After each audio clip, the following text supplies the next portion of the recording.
Unit 2. Exercise 2.01. Good morning, everybody, and welcome to the Ludcaster University French Department. I'm Graham Wayne, Professor of French Literature and History. I'm afraid you may have seen my photo on the notice board. I'll be speaking in English today. No doubt I'll be meeting most of you properly in next week's seminars, when we'll switch to French. I am also course director for first-year students, so I will be your point of contact for any queries or problems you may have. You should have my contact details in the folders you received. If you haven't got one of the course introduction folders, let me know about this. I'm going to give you a brief introduction to the department, the courses that are available, what we expect from you, and what you can expect from us. The French department has 4 professors who are British, as well as 2 native speakers. It's one of the smaller departments at Ludcaster, but we reckon that with 6 teaching staff, it's one of the friendliest, if not the friendliest to study with. At the end of the corridor on the left, you'll see the door to the LRC, the Language Resource Centre.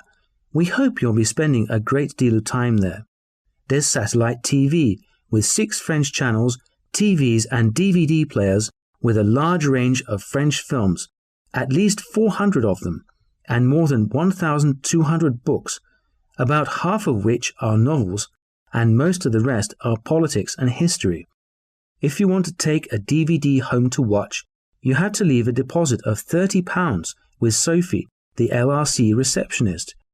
If you don't return the film within 2 weeks, you lose your deposit. I know £30 seems a lot. We aren't looking to make money out of you, it's just that it's often hard to replace them. There's no deposit for books, but if you fail to return them, you must pay for a replacement. We also have a range of French journals and magazines, and a photocopier. It's not free, but it's much better value than in the university library.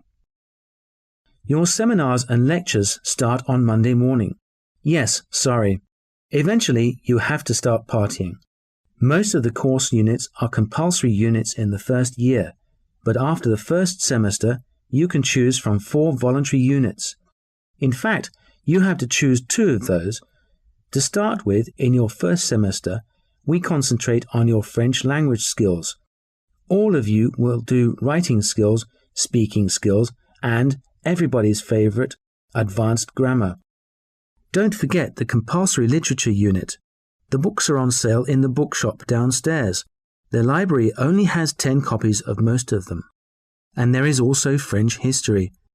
I'll be taking both of those units, so I expect you all to become experts. In the second semester, you will continue with the language courses, but you have to choose to specialize in either French arts or French politics. If you're taking the latter, you'll need to get good results in French history. Attendance of all seminars and lectures is compulsory. Professors take a register in seminars, and there's a sign-up list at lectures. Don't forget that we're a small department, so we notice if you're missing. You will have 6 seminars and 8 lectures a week. All lectures and seminars last 1 hour each, so you will have a lot of free time to study outside these teaching hours. If you miss more than 3 sessions, that's either seminars or lectures, without good reason, you'll receive a warning. If you do that again, a written warning will be issued. If it happens a 3rd time, you might be asked to leave the course. Remember, if you're ill or can't make it to class for some other reason, give us a call. The number's in the folder. We are not a police organization, but we expect you to take your studies seriously and attend all classes, however appealing it is to stay in bed on a cold morning.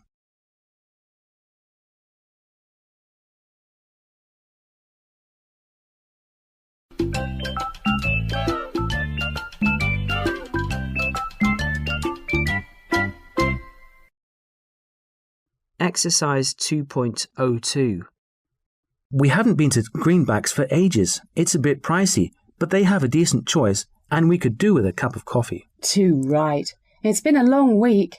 Their coffee isn't that great, but at least they've got comfortable chairs. What are you going to get, Nat? I think I fancy a large latte. I usually order latte here. I thought you didn't like milky drinks.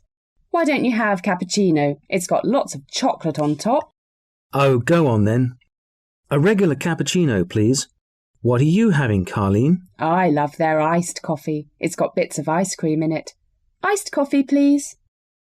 It's freezing outside, and we came in here to get warm, and now you're going to get yourself an iced coffee? Have you gone totally mad? Probably. I suppose I should go for the black coffee. It would wake me up a bit, too. Actually, on second thoughts, it's not such a bad idea, Carleen. Cancel my original order, please. I'll have an iced coffee too. Large. What was that about going mad, Nat? Men are allowed to change their minds too, you know. Hey, what's that supposed to mean? Hey, let's get something to eat. My treat. I know you like jam donuts. Oh, you are a charmer. The donuts do look really tasty. Yeah, I'll have a donut, please. Oh, no, that Danish pastry instead. That's the last one.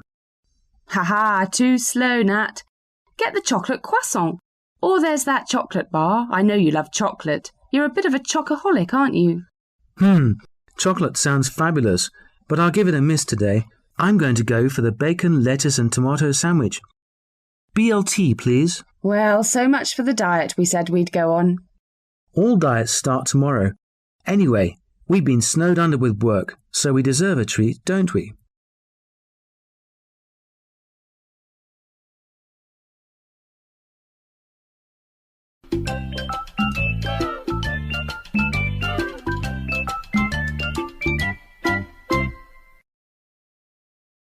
Exercise 2.03.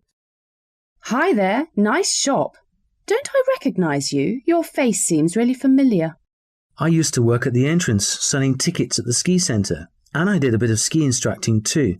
Maybe I was your instructor. Hey, that's right. It wasn't me. You taught my 2 kids to snowboard. They loved it so much. They make me bring them back every year now, so now I know who to blame.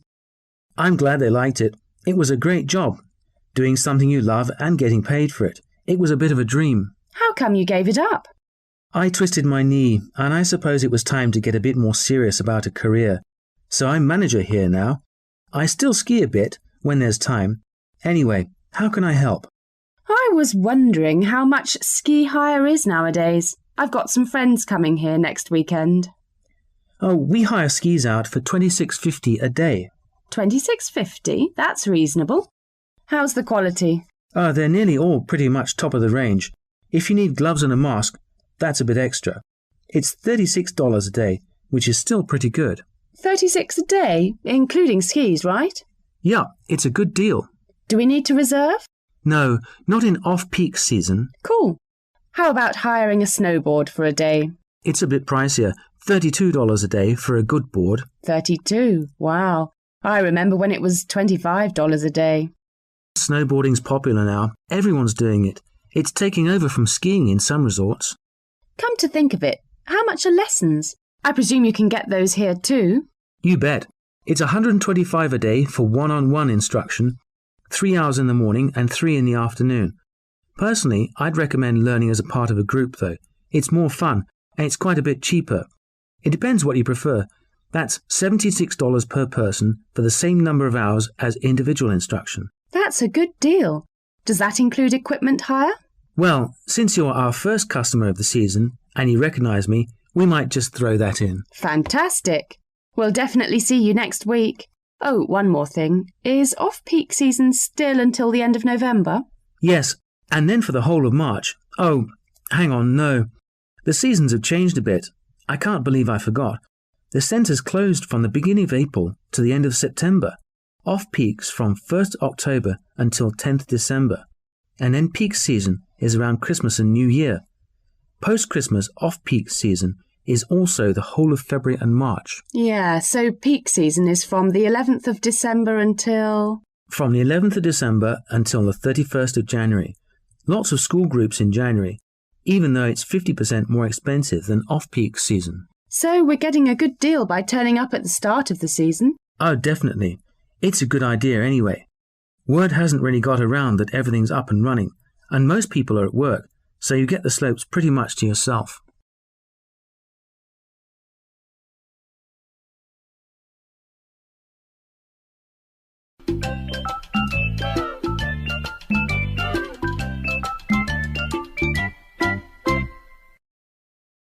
Exercise 2.04. Hey Karen, there's an excellent gig tonight. The bassmen are playing at that nightclub, the Big Boogie. Let's ask Mark and Graham to come along. They're good dancers. I spoke to Mark earlier on today. He has to finish an essay tonight, so he won't be out. Graham's about to go away. He'll be off to do some bird watching. He said there are some peregrine falcons around, and he's got to get a glimpse of them. Are you serious? He's a bird watcher. That's a bit of a surprise. Takes all sorts. I tell you what, let's call a few people and see who wants to come along. Good idea. See you in half an hour. So, Karen, who did you call? Loads of people. Graham was just about to leave to go bird watching, but when I told him about the gig, he said he'd be there, so he's coming along. Cool. I called Tess, and Nancy was with her having lunch. Tess is going to make it, although she might be a bit late.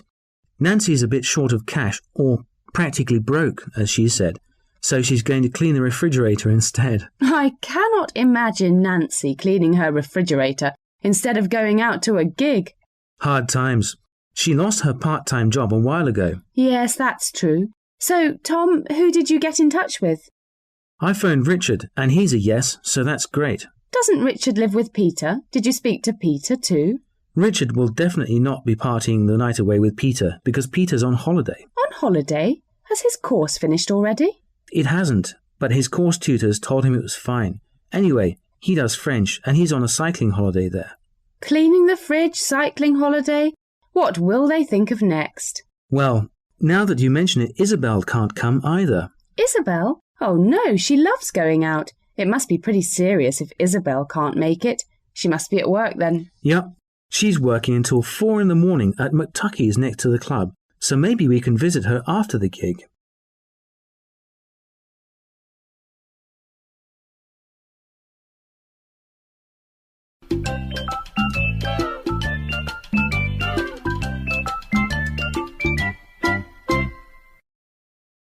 Exercise 2.05.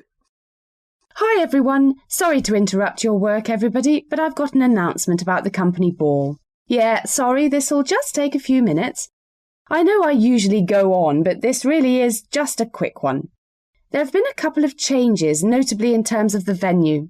The Sheraton Hotel is in a slightly awkward location for many of you, so the ball is now taking place at the Star Crown Hotel. Apologies to the three of you who live next to the Sheraton. We're lucky enough to have booked Jumping Jive. They're a great live band, so I expect to see you guys strut your funky stuff on the dance floor. Don't worry, I won't be dancing. It's an informal event and we want you to let your hair down, but no jeans, please. Dress code is formal. I'm sure you're going to look fantastic, which will be a first for some of you. Tickets are going on sale tomorrow, and guess how much they cost? $40. That's what was originally decided, so we have now printed all the tickets with that price. We originally set a target of 100 guests. However, now that we've moved to the Star Crown, which has a larger ballroom, we're going to double that number. This is great news, and not only because there'll be a bigger party with a great atmosphere, but also because it means we can reduce the price of the tickets by $5 per ticket. Of course, if you want to give me the $5, I won't complain. Anyway, a few extra important details. The ballroom's on the 3rd floor, not the 4th. We kick off at 7 p.m. with cocktails and some nibbles. The ticket says clearly that we must finish at 1 a.m. This would be true if we were at our original venue. However, the Star Crown has requested that we wind things down by 12, so it'll all be over by midnight. I have no idea where you lot will go after then, but if it's anything like last year, expect to be drinking and dancing until 8 in the morning. Oh, one last thing. Hang on, is he here? No, good.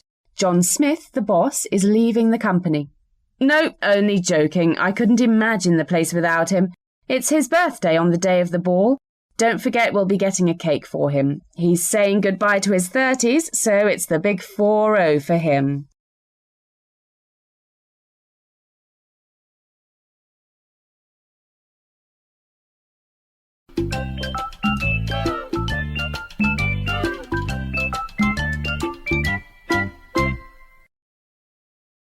Exercise 2.06.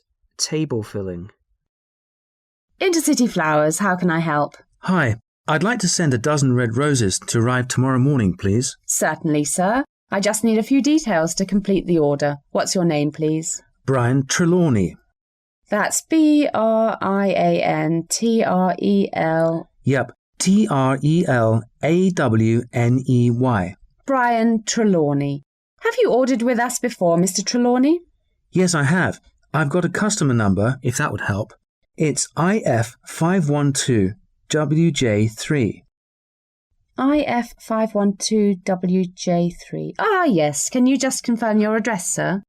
31A, Molefield Road, Bragton. Sorry, 31E or 31A? 31A for Alpha. Molefield? That's correct. We don't have a phone number for you on our database. Oh, my mobile number is 0741 66 9861. 0741 669 861. Oh, that's 77 actually. Thanks. I thought it was a bit short. Thank you. OK, that's in. Your email address, please. We'll send you an email confirming the order. Don't laugh. It's topgun@grab.com. Is Top Gun one word, sir? Yes, that's TOPGUN @GRAB.com. If nobody answers the door tomorrow, what shall we do, sir? There'll definitely be someone there. But just in case, sir, can we leave them at the front door or with a neighbour or next to the house? OK, leave them with any neighbour. That'd be fine. OK, sir, that's a dozen red roses for tomorrow to 31A Molefield. That'll be $43.50.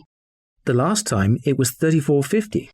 That was a special promotion for Valentine's Day, sir. It's back to its normal price of $43.50. Oh, I see. Fine. Now if I can just take your credit card details, sir.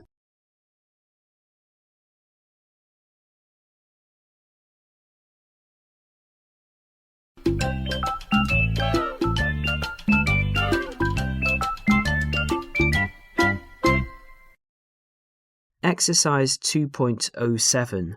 Table filling. Can I help you, sir? Yes, I've been a bit careless and left my driver's license on a train. Oh dear. Well, Let's take some details and we'll see what we can do. What's your name, please? George Lazenby. That's Lazenby. can I have your address, please, Mr. Lazenby? Yes, it's 9 Grover Lane. That's Grover. Is that the Grover Lane in Chavton? Yes, it is. Do you know it? It's next to the tennis centre, isn't it, by the entrance to the car park? That's it. Wow. British Rail does get everywhere. It's a nice area, Chavton. Anyway, back to the licence. Do you know the licence number? Yes, my wife had the number, luckily. It's 8498971PQ.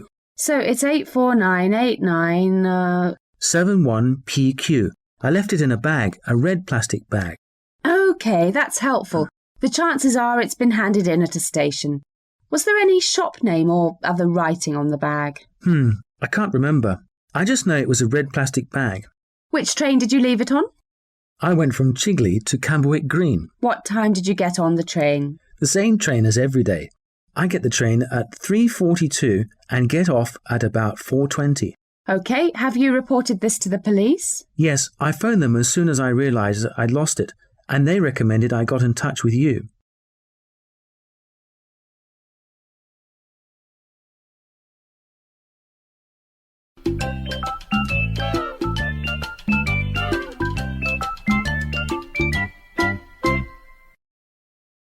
Exercise 2.08. Table filling. So let's see what you've got here. 1 pair of trousers, 2 shirts, 2 jackets and... oh, here's another shirt. That'll be £22.50. No problem, that's fine. Can I have your name, please? Jeremy Paxman. That's Jeremy with a J. So, Jeremypack. No, sorry, it's an X. So, AXMAN? That's right. My address is 42 Zinzan Street. Zinzan? Yes, it's ZINZAN. The postcode's RG4 3IJ. RG4 3IJ. Can I have a contact phone number just in case? 0734 85288. 0734 85288. Oh, hang about. It's 2288. Sorry, I'm a bit of a form filler's nightmare. No problem at all. Your clothes will be ready for collection on, let's see, it's the 12th of March today, so yes, on the 15th of March. The 15th? So that's next Tuesday? That's right.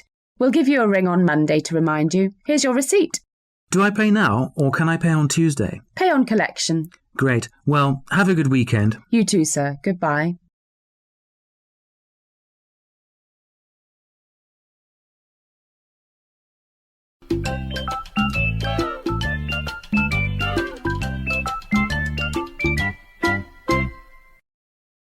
Exercise 2.09, table filling.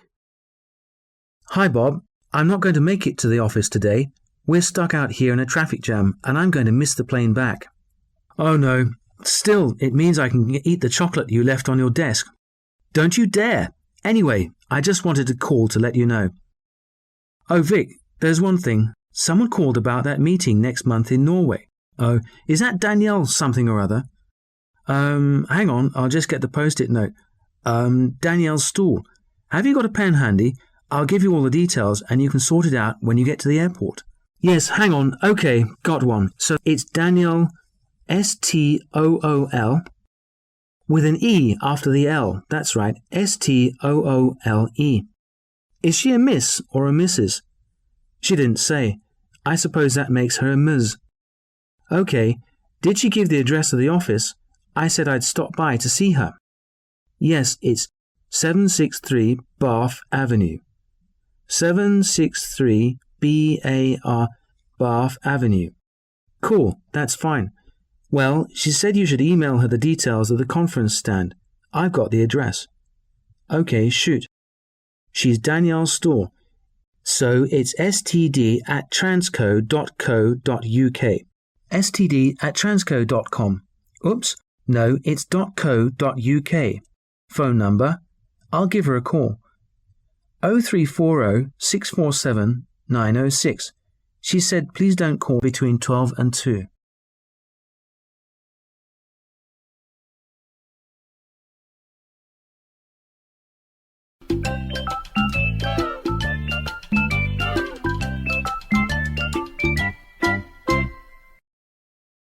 Exercise 2.10, table filling. Hi, this is a message for Sam Botterill of Credit Co Financial Services. My name's Peter Sellers. That's S-E-L-L-E-R-S. And my application number is, hang on, here it is. GO638710NS.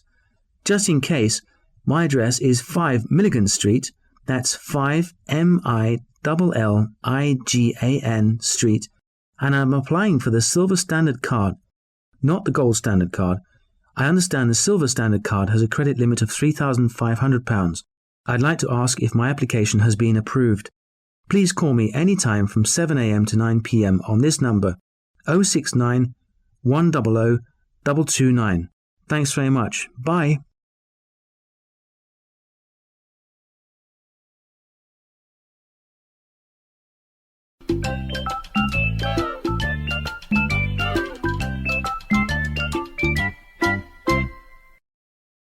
Exercise 2.11, table filling.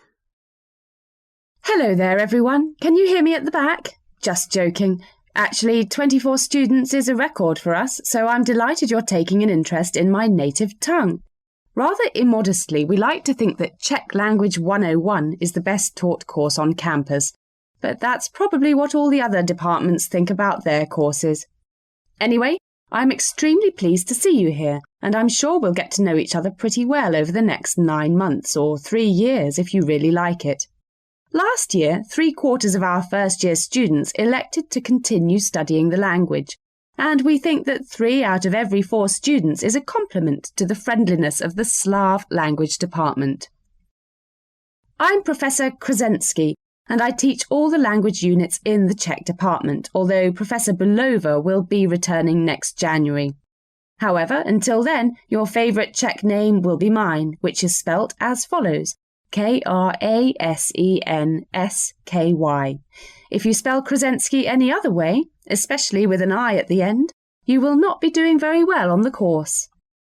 Anyway, if you look out of this window, you'll see over there, next to the English Literature Building, a new building going up, the Centre for Modern European Languages, of which we shall occupy 6 rooms. However, until the Centre for Modern European Languages is ready, and because life is never simple, we'll be using the Science Building. Language seminars will be in the Biology Room from 9 to 10 on Mondays and Thursdays. That's 9 to 10 in the morning, ladies and gentlemen, so take it easy on Sunday and Wednesday evenings, please. The Biology Room is pretty easy to find, just ask at reception. Lectures, also by me, I'm afraid, will take place in the Physics Lecture Theatre on Wednesdays and Fridays at the more civilised time of 5 to 6. That does not mean that we start at 5 minutes to 6. We finish at 6 after an hour of fascinating intellectual stimulation. Fortunately, if you get thirsty in the Physics Lecture Theatre, there's the Czech Beer Club on Fridays at 7. If you don't like Czech beer, then you should learn to. 2 other important points. To get into the Science Building, you must prove that you're a student here, so bring your student identity card for all seminars and lectures. I would also like you to bring a good Czech dictionary. When I say dictionary, I mean a book, not a little computer programmed by someone in China or Malaysia, where they are experts in Czech, of course. I'm not against technology per se, but things that beep and whir and distract attention in class are not welcome in my sessions. Please do not use mobile phones or computers in lectures or seminars. If you're expecting an urgent call, give the person the number of the reception desk, but make sure you switch off your mobiles and computers for all my seminars and lectures. Also, you may think your computer can translate everything, but your head, with a decent dictionary to help, is better and quicker. If your computers can do it already, then you wouldn't have universities, which would be a pity because I rather like my job.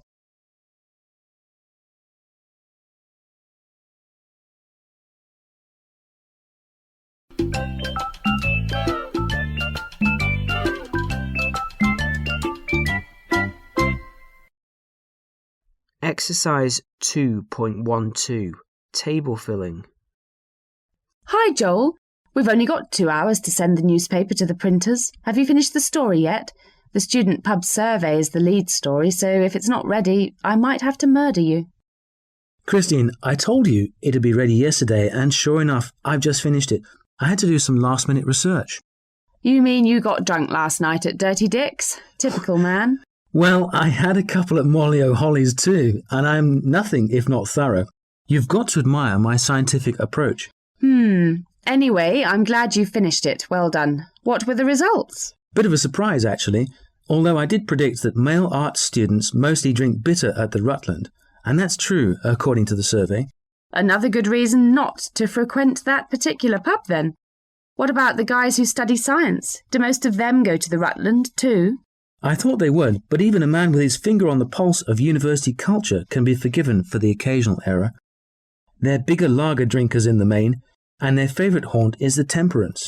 Imagine a date with a physics major drinking lager in the smokiest pub in the world, the Temperance. No wonder most of them are single. Well, the women of academia don't seem to display any great taste in their selection of watering hole either. What do you think female arts students said their favourite drink was? Gin and tonic? Wine? Yeah, red wine's what I normally have. Well, Sherlock, closer investigation has revealed that the tipple in question is Russian in origin, with a hefty kick, and it's called vodka. What's more, they like drinking it in an Irish establishment. Dirty Dick's? Oh my goodness. Molly O'Holly's is the place. Even worse. It's got the worst interior decor I've ever seen. Maybe drinking the vodka makes it look good. Now to the female students. The ladies of the laboratories are a bit more genteel. Gin and tonic at the Blue Anchor for them. The Blue Anchor's only 100 metres from the Science Building, so that makes sense. And the G&T is pretty strong there. The barmen are good-looking too. Are you suggesting that the guys who study science are a bit geeky and might be a touch on the ugly side?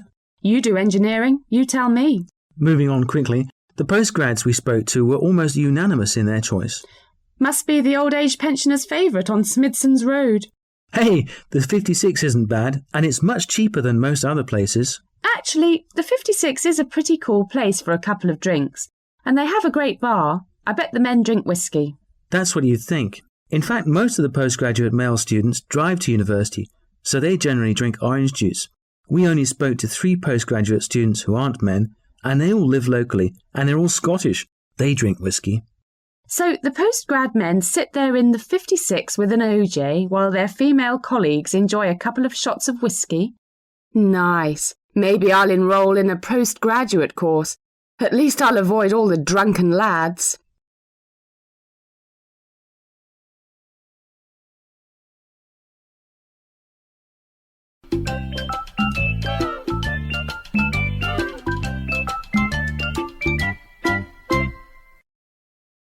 Exercise 2.13. Table filling.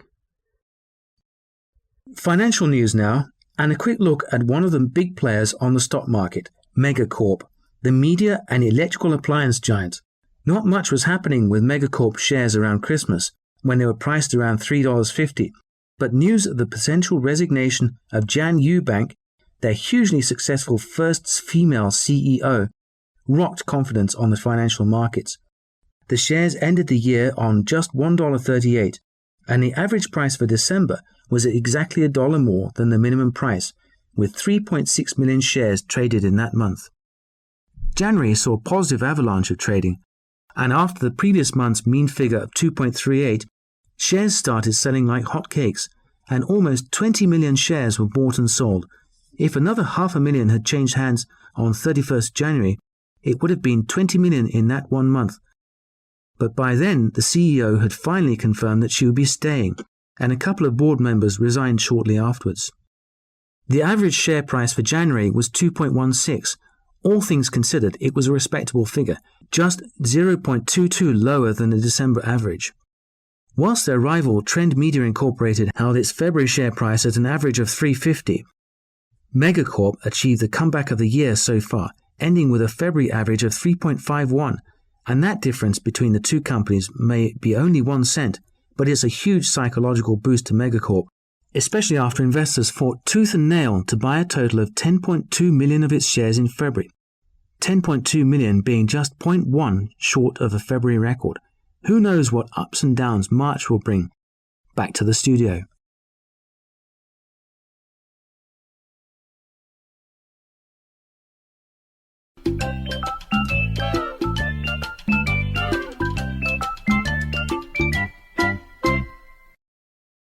Exercise 2.14. Table filling. Hey Nigel, have you seen this article about those paintings? The 5 greatest modern paintings in the world? Are you thinking of going to see them all?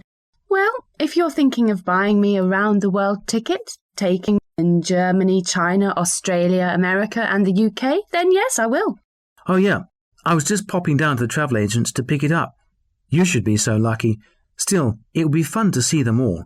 I really like Pistachio's work, and Afternoon Tea really is a classic painting. We could go to see it, you know. It's only down the road in London. I'll tell you what, if you can guess the year it was painted, I'll give you the train ticket to London. Cool. End of the 19th century. 1899? Oh, so close. 2 years out. 1901? Wrong again. Good guess, though. It was 100 years before the Van Gogh painting, which I hate. It's just a drawing of a cigarette. Well, what do you expect? It is called Cigarette. Anyway, if you get yourself over to Beijing, you can see it. Shanghai, actually. All right, so Beijing got the Olympics, and Shanghai gets a ciggy. Good deal. Anyway, I'm not too partial to Van Gogh's stuff. I do like Whistleton, though, and I love the colours in Electricity. I'm with you there. It's a bit of a miracle how the painting still looks fresh today. Those sparks seem to jump out at you, even though it was painted about 2 years before the end of the 19th century. You know, we could make it to Berlin, even if it were just to see a piece of canvas from 1898 called Electricity. Well, we could go clubbing too. Hold on a minute. If we're really going to pull our fingers out and genuinely make an effort to see a modern classic, we should fly over to Melbourne to see Roland's Post Office. Sad story, that. He painted it in 1917 in the war. He died the week after he finished the painting. Still, we could go over there for the Melbourne Cup. I love horse racing. You're all heart. So we've just about got enough cash to cover next month's rent, and we're on about flying down under. Anyway, it's 1916. Oh, hang about. No, it's 1917. I stand corrected by myself. When he painted it, it was such a different style of painting, such a revolutionary portrayal of everyday life. I suppose it defined a new movement. Well, that's more than can be said for Pincher. Washington's never really tickled my fancy, and I wouldn't spend a fortune to fly there to see a picture of an old woman stealing a bag of peas from a supermarket. What a load of rubbish. 1986 wasn't a vintage year for art. That depends. Calling it shoplifter wasn't very imaginative, but in 1986 he did paint one picture every week, including shoplifter. That is amazingly prolific. What about if a shoplifter walked into the Washington Gallery and stole Shoplifter? It'd be great publicity. Yeah, and some sort of justice.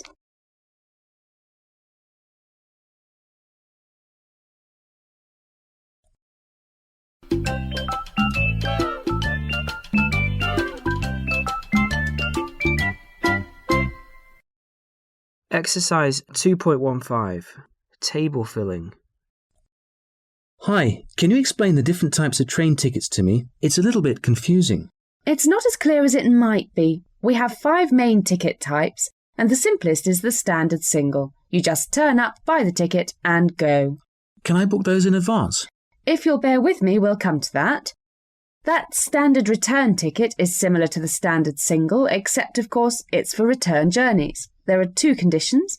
You have to make both trips on the same day, and the second one is that you must travel after 9:45 in the morning. I see. What if I need to return but have to travel before 9:45? Then you need 2 singles.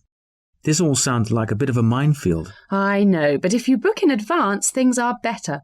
The Super Advance single gives you a 45% discount if you book a fortnight in advance. 45% off.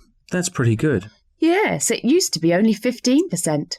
If you want an even bigger discount, go for an Astra Return, which you have to reserve 4 weeks before your outward journey. It's a 60% discount compared to standard prices, and you can return any day within 6 months of your outward journey. That's a really good deal. So if I want to book, say, 7 weeks in advance, that would get me an Astra Return. Yes, as long as you book 28 days or more before your trip. What's the Roma? Is that something like Interrail? Yes, it's £247 for a month, and you can use the entire network for that period. So I can travel anywhere, anytime on the network for a month? As long as there's a train going. Oh, and it's standard class, not first class.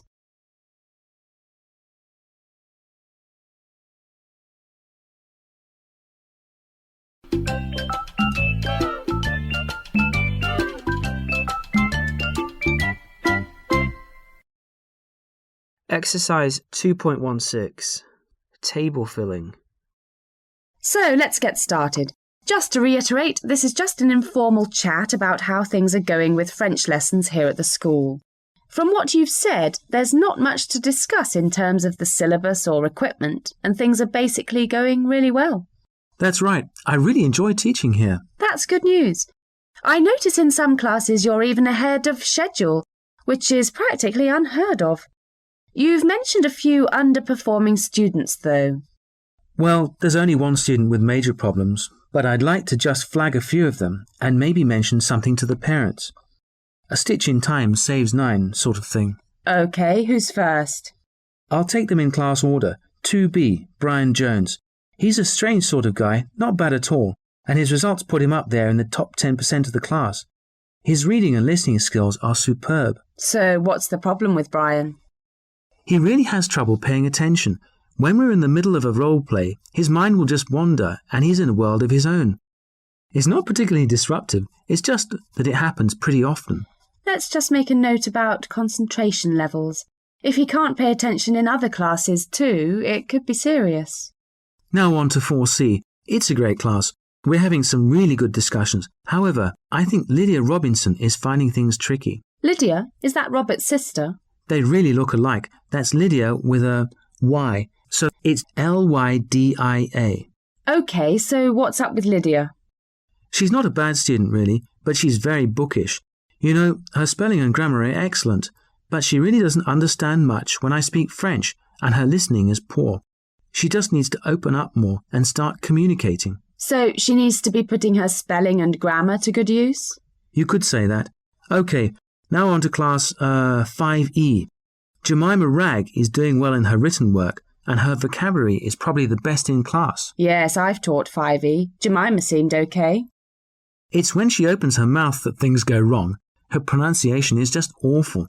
Maybe we could ask her parents to make sure that she does more listening and maybe get a private tutor. I really think that would help her pronunciation. OK, who's the last one? I think I can guess. John's son in 6B. No, 6A. I wrote that wrong. Yes, he switched from 6B to 6A. Well, he's a real challenge. Don't get me wrong, he has 100% attendance and he really tries hard, so his effort is exemplary. But what lets him down is his basic grammar. He really hasn't grasped it. So he gives it his all, but he's not going to get any further with his grammar the way it is. That's about the long and the short of it. Every piece of written work is on time, but it's virtually incomprehensible because of his lack of basic grammar.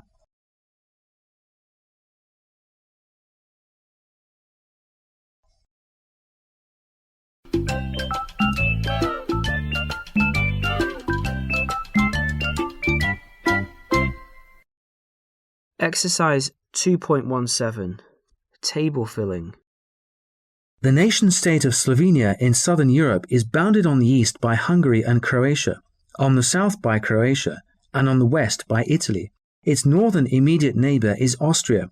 Slovenia is a tiny country with a surface area of approximately 20,000 square kilometres, which is about 7,800 square miles.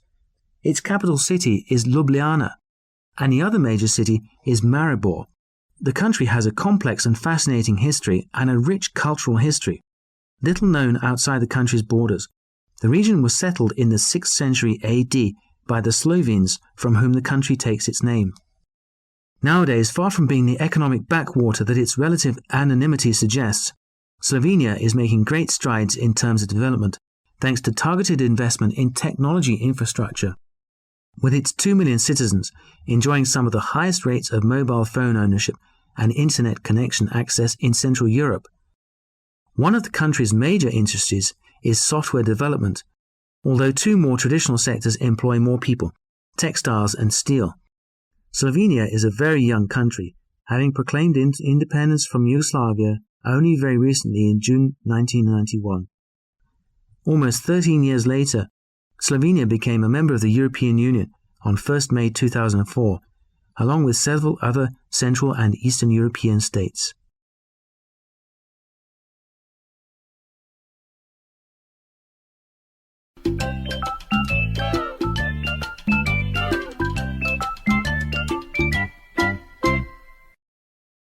Exercise 2.18. Table filling. Following the passing of the British Library Act by Parliament in 1972, the British Library came into operation with effect from the 1st of July 1973. Subsequently, two other major institutions were integrated into the British Library, expanding the depth and breadth of its collections: the India Office Library and Records in 1982 and the British Institute of Recorded Sound in 1983. The British Library has a number of constituent parts. The major sections of the organisation known as the British Library are the Library of the British Museum, Patent Office Library, National Central Library and the British Library Document Supply Centre. The Department of Printed Books of the British Museum was founded in the same year of the foundation of the British Museum in 1753. The library has the privilege of legal deposit, which means that a copy of a large proportion of all printed material in the UK goes to the British Library. These include not only books, journals and magazines, but also newspapers, maps and printed music. The British Museum's domed reading room is well known in intellectual circles and was designed in the 1850s at the instigation of Sir Anthony Panizzi, then chief librarian. Originally, the reading room was open to the general public but due to overcrowding, a pass was required for admission.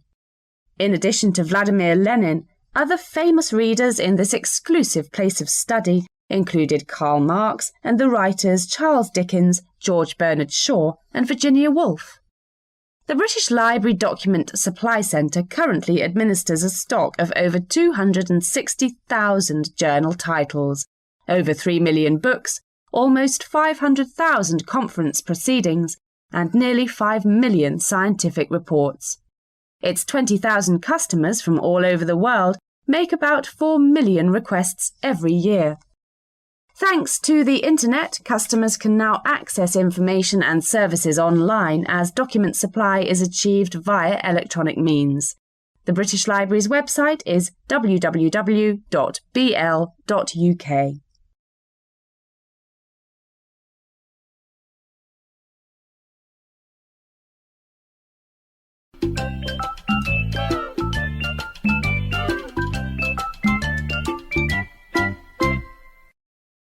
Exercise 2.19.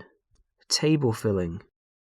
One of the leading scriptwriters, stand-up comedians and filmmakers of his era, Woody Allen was born in Allen Stewart, Königsberg on 1st of December 1935. Born and brought up in Brooklyn in New York, he loved reading comic books and watching movies, and he proved to be a natural writer. At school, he was noted for his extraordinarily high IQ, but school is said to have held little interest for him. When he was 15, he took up the clarinet and became an accomplished player, particularly of jazz music. Allen began selling jokes to newspaper columnists, and in the early 1960s began appearing in comedy clubs, telling his own jokes, and is now known as one of the greatest stand-up comedians ever. In the mid-60s, Allen moved into the world of filmmaking, at first as a writer and actor. What's New, Pussycat came out in 1965. Woody Allen proved himself a prolific writer, and as well as movie script writer, he had 2 hit theatre shows on Broadway. He became a film director in the late 60s and produced some hugely successful film comedies, notably Sleeper, a comedy set in the future, Bananas, a comedy set in a banana republic, and Love and Death, his classic spoof of Tolstoy's War and Peace. In 1977, his film Annie Hall was a huge success and won him praise from audiences and critics alike, and it won 3 Oscars for director, screenplay, and best picture.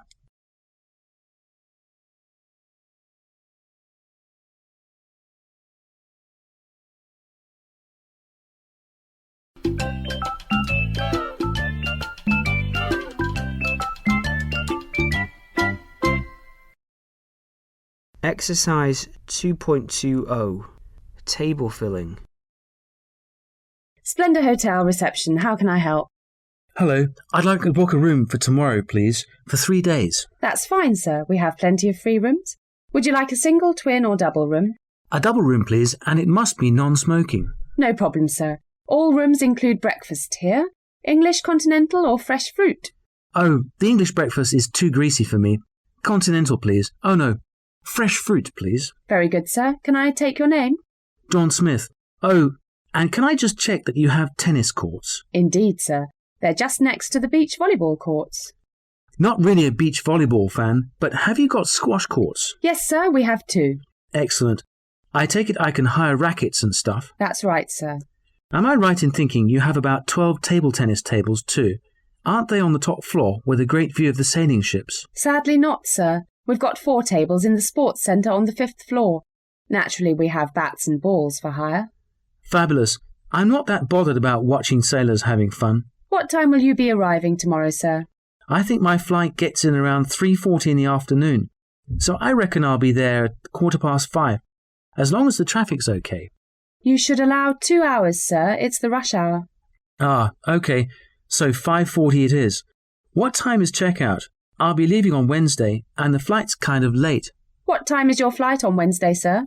Oh, I think it's 6:30 to LA, so I should probably leave the hotel at 3:30, shouldn't I? You might need to leave earlier, sir. You normally have to check in at the airport 2 hours in advance, and the traffic jams are really dreadful nowadays. I'd recommend leaving here at 2:45.